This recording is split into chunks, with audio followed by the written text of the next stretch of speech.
Bueno, mi nombre es José Antonio Jiménez Ramos, soy maestro y durante muchos años he estado trabajando en el mundo de la educación primaria, hasta una época de mi vida en la que me dediqué durante casi 20 años a la formación del profesorado, en un primer momento a través de los medios, también de los medios de recursos, y posteriormente a través de las nuevas tecnologías en general, y posteriormente en la parte final de esos 20 años como asesor de educación primaria en un CEP, concretamente en el CEP de Alcalá de Guadaira.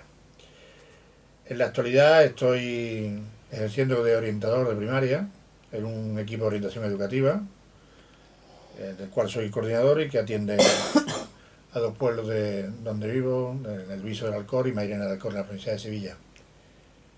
Mi historia y mi trayectoria a nivel educativo tiene otras connotaciones también íntimamente ligadas con el desarrollo de educación de adultos, por pasión y por creencia en que era un elemento importante en la vida en el desarrollo de la educación tal como yo la entendía y como la entiendo.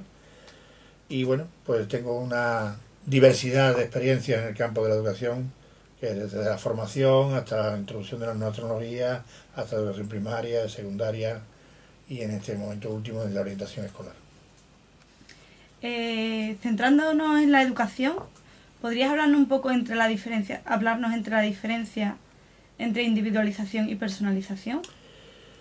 Yo creo que esta es una diferencia que parece muy forzada y sin embargo es muy importante. Es decir, durante mucho tiempo, incluso la historia de la educación se ha confundido, ¿no? Yo creo que en este momento es muy importante marcar la diferencia entre ambas. Lo que en general puede estar ocurriendo en este momento es que los niños y las niñas aprenden de forma individual, aisladamente, sin que haya ninguna interacción de tipo grupal, y eso en realidad es una individualización forzada, pero no tal como la enseñanza se plantea. Y sin embargo, por otro lado, se plantea la necesidad de personalizar la enseñanza como algo que es la respuesta del sistema o de la educación a las necesidades que plantea el alumno y la alumna. Yo creo que de alguna forma la personalización de la enseñanza ha superado el concepto de la individualización, lo cual no quiere decir de ninguna manera que hoy en día en la enseñanza no se produzca una enseñanza no si no individualizada, sí de individuo a individuo, que yo creo que es la parte más importante. Es decir, el profesor plantea la cuestión de manera colectiva, pero el proceso de aprendizaje se produce de forma individual, sin interacciones ni tan siquiera teniendo en cuenta sus posibilidades, sino tal como puede cada uno. Y según lo que has comentado, ¿cómo podríamos atender a las diferencias de la inteligencia y de los estilos de aprendizaje de los diferentes individuos? Lo primero y principal es conocer al niño y a la niña. Es decir, un maestro, un profesor no puede, o no debe, mejor dicho, llegar a un grupo clase y creer que todos y cada uno de los niños y las niñas que tiene frente a él forman parte de un mismo modo de aprender. De esa manera, si lo sabe de entrada, va a permitir que los niños y las niñas en un momento determinado puedan hacer tengan sus propias posibilidades de aprendizaje. Y eso también marca estilos. Claro, para eso es necesario contar con un elemento clave, que cada grupo humano, compuesto por X niños y por X niñas, requiere necesariamente de unos estudios previos, de una idea previa de lo que cómo son y cómo se desarrolla la vida y la forma de aprender de cada niño o de cada niña. En consecuencia, es necesario salir del espacio, en el sentido de si voy a dar clase en un grupo y yo voy a dar una unidad que a todo el mundo me va a atender por igual, o todo el mundo lo va a aprender de la misma manera. Todos los trabajos, todas las historias que se plantean a los alumnos y a las alumnas, hay que hacerlo desde el punto de vista de que cada uno tiene su modo particular de aprender y su modo personal de aprender, uniéndome a lo que decía anteriormente de la personalización de la enseñanza. ¿Cómo enmarcarías entonces dentro de este marco la motivación? La motivación es fundamental y ha sido siempre la gran discusión de la enseñanza, cómo motivar a los alumnos para que aprendan. Yo creo que en definitiva se está planteando que la motivación está directamente relacionada con los elementos de interés, es decir, el alumno o la alumna no puede motivarse a algo que no le interesa en sí misma. No existe un interés objetivo, hay un interés siempre subjetivo. Cada persona, cada niño o cada niña tiene su manera de acercarse al aprendizaje y consecuentemente tiene que tener el profesor o la profesora tiene que tener la posibilidad de conectar con ese punto donde está el interés del niño. La motivación, por tanto, no es algo que es exclusivamente intrínseco, siempre se ha hecho la distinción entre motivación intrínseca y extrínseca. En el ámbito de la primaria la motivación intrínseca se da casi por supuesta, pero evidentemente de forma extrínseca, de forma exterior, hay que buscar dónde están los intereses de los niños y de las niñas. Y por supuesto no es una cosa que se mantenga constante en toda la primaria. Eso es, en la primaria tiene un recorrido muy amplio, tiene 6 años, y las motivaciones en el primer ciclo no pueden ser igual que las motivaciones en el tercer ciclo. Por lo tanto, es un elemento de búsqueda, de investigación por parte del profesorado a dónde está la necesidad de la motivación y dónde se puede motivar al niño o la niña. ¿Y en primaria crees en la importancia de trabajar el autoconcepto y la autoestima y la estima personal? Durante mucho tiempo hemos abandonado en la enseñanza y en la educación en primaria algo que hoy tiene una importancia vital, que es lo que diríamos la educación emocional. Yo creo que esto está íntimamente ligado con la formación del autoconcepto y la autoestima personal. Durante mucho tiempo y en el momento actual se está demasiado despreciando, entre comillas la palabra despreciando, al alumnado en tanto en cuanto no hace lo que yo quiero que haga. Y eso es muy importante de tal manera que el profesorado tiene que darse cuenta de que el alumno tiene que tener en primer lugar conocerse a sí mismo para saber cuáles son sus posibilidades, lo que le hemos dado en llamar la metacognición, y es necesaria, es importante. El niño debe saber cómo aprende y debe saber cómo es, y una vez que sepa cómo es, tiene que estimar en cuánto tanto sea capaz de aprender. Para eso es necesario que por parte del profesor o de la profesora se le dé posibilidades de ese autoaprendizaje anterior o el aprendizaje personalizado que estábamos hablando anteriormente, para que si uno aprende de una manera, leyendo más profundamente o escuchando, el otro puede aprender de otra forma diferente y consecuentemente estimándose a sí mismo como que lo uno es tan válido como lo otro.